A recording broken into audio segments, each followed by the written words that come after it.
This is the Fifth Estate Winning Headlines, your media police post, coming to you from the Fort Hall School of Government in Nairobi, Kenya.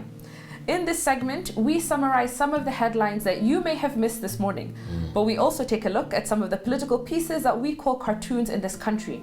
Today is the 25th of August, 2022, and I am 2J. I am JM. And I am GK. In case you missed the headlines, here they are. In the Daily Nation, going for the last of the Mois. Yeah. In the Standard, new dawn for counties. In the Star, why crisis looms if election rerun. And PD polls Raila hits out at Chebukati. Welcome. Now, we have promised you that we're going to take you through every stage of the next 2 weeks before the Supreme Court. And today, I think I'm right in saying that each one of us will address one of the 3 of the 9 petitions before the Supreme Court. Yeah. Today, I will start with what Okia Omtata has brought before the court. And his petition makes a few allegations against the IEBC. Now, the overarching complaint is that the presidential election was deliberately not handled strictly in compliance with the Constitution of Kenya, the Elections Act, and the election regulations. But more specifically, Omtata argues that 1. Chebukati disappeared during the final tallying stage only to appear with his own Form 34C that he wanted the other commissioners to co-sign. This is before they had a chance to tally and verify his version of results, but also before they were able to declare the remaining 27 constituencies. 2. That Chebukati's decision to deny the other commissioners a chance to verify votes was mischievous, and that this mischief was directly responsible for his third and main accusation, that the mathematics around Keem's kits, manual registers, and untallied votes simply doesn't make sense. Yeah. Conclusion being that William Ruto could not have won the election. Now, I too agree that there is too much confusion surrounding the maths in this election. And this is worrying because maths doesn't have 2 truths. But I will save that opinion for another day. Instead, allow us to break down Omtata's argument around calculations and supposed suppression of votes. So, in order to understand Omtata's argument, we need to first revisit Article 138(4) of the Constitution, which states that a candidate shall be declared elected as president if the candidate receives more than half of all the votes cast in the election. This is what we call the 50% plus 1 threshold. And it isn't an easy threshold to meet. Yeah. The more votes that are cast, the higher the threshold and the harder it is to win. Now keep this in the back of your mind while we consider Omtata's argument. So his petition begins on the 15th of August, when Chebukati told us that the total turnout from the Keem's kit was 65.4% of the 22.1 million registered voters. So this translates to 14,466,780 voters. However, when Chebukati then came to announce the presidential results, his numbers had changed. Instead, he told us that the total turnout was 14,326,751, translating to 64.77% of voter turnout. This is a difference of 140,029 votes that are missing. The reason, we do not know. Maybe they were untallied, unaccounted for, or the said voters just chose to not vote in the presidential election. The question still remains, where did those votes go? In Omtata's opinion, there are so many irregularities and inconsistencies that the total number of votes cast is totally incorrect. And it is incorrect because Chebukati's only job was to keep the total number of votes low so that the one candidate, his preferred candidate, could meet 50% plus 1. And that is where this petition seeks to catch Chebukati in his mischief. So first, he declared a turnout figure of 65.4% derived from the Keem's kit. But this meant that no one could get 50% plus 1. A runoff was coming. But by the time he was announcing the final result, The new turnout figure, according to him, was lower, 64.77%, lower than what he initially said. But this doesn't make sense. Remember, that turnout is generated either from the Keems kit, technology, or from the manual register. Yeah. These inconsistencies must be addressed.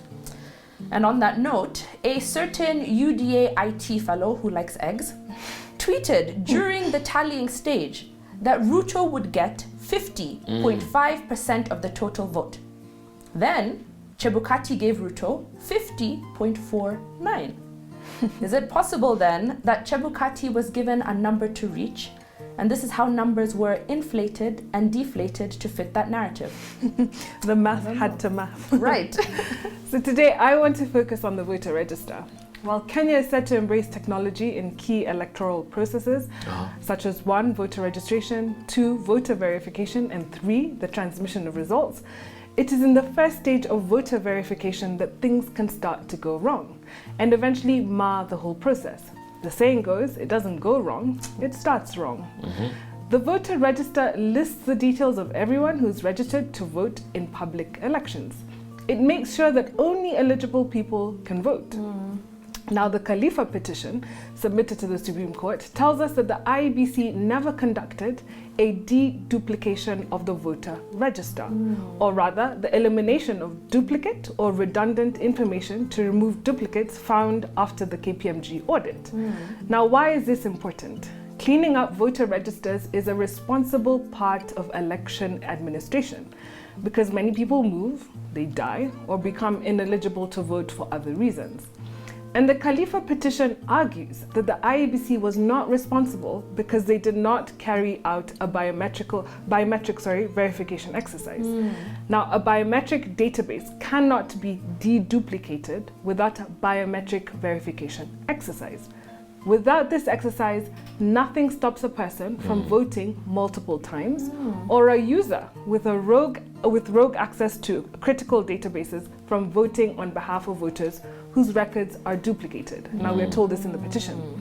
So the petition goes on to tell us again that there was no way IEBC could ensure that a political party had not created ghost voters. The Khalifa petition alleges that the IEBC did nothing to resolve an electoral system which KPMG, and I quote, said, found without integrity and characterized by a lack of accountability in the 2022 audit. Now, here are the issues that they identified. There were 481,711 records with duplicated or blank ID cards or passports. Wow.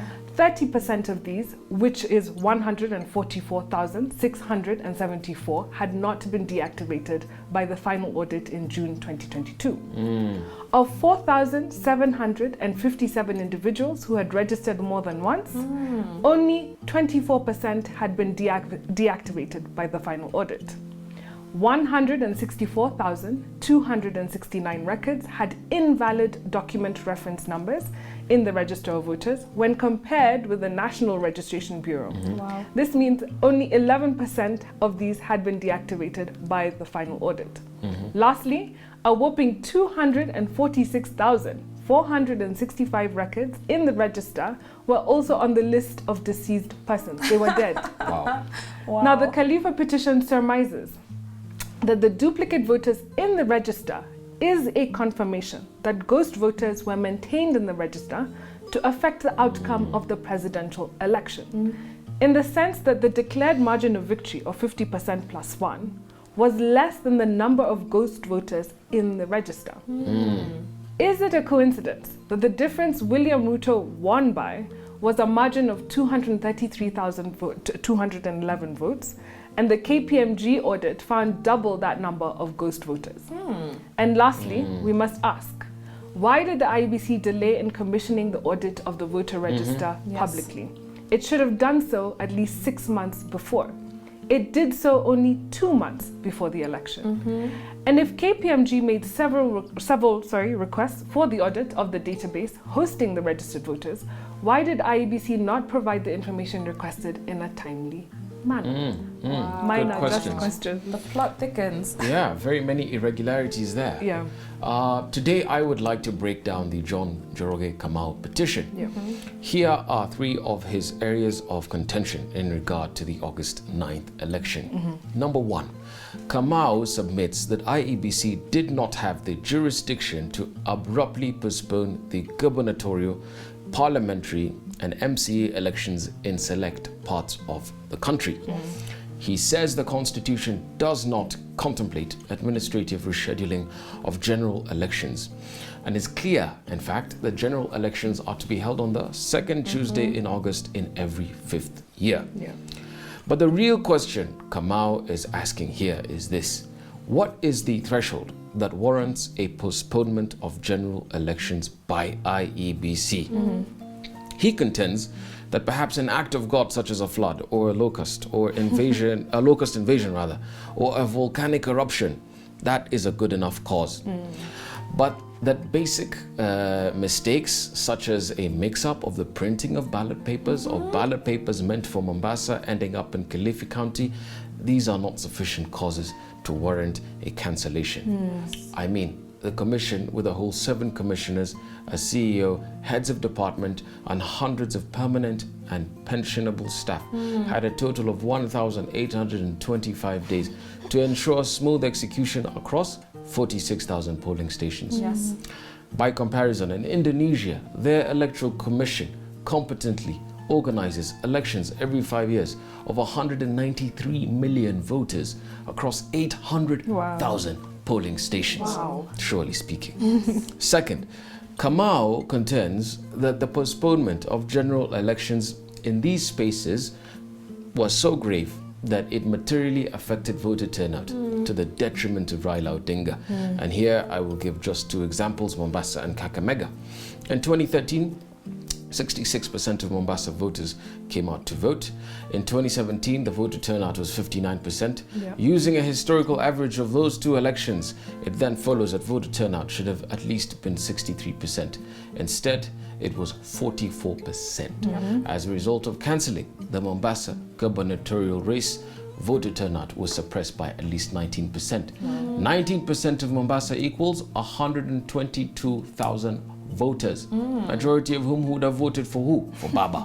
This is what Ola Kanchori and Cholet were discussing on a media station last night. In 2013, 84% of Kakamega voters came out to vote. In 2017, the voter turnout was 75%. Again, using a historical average of just those 2 elections, voter turnout ought to have at least been 80%. Instead, it was 60%.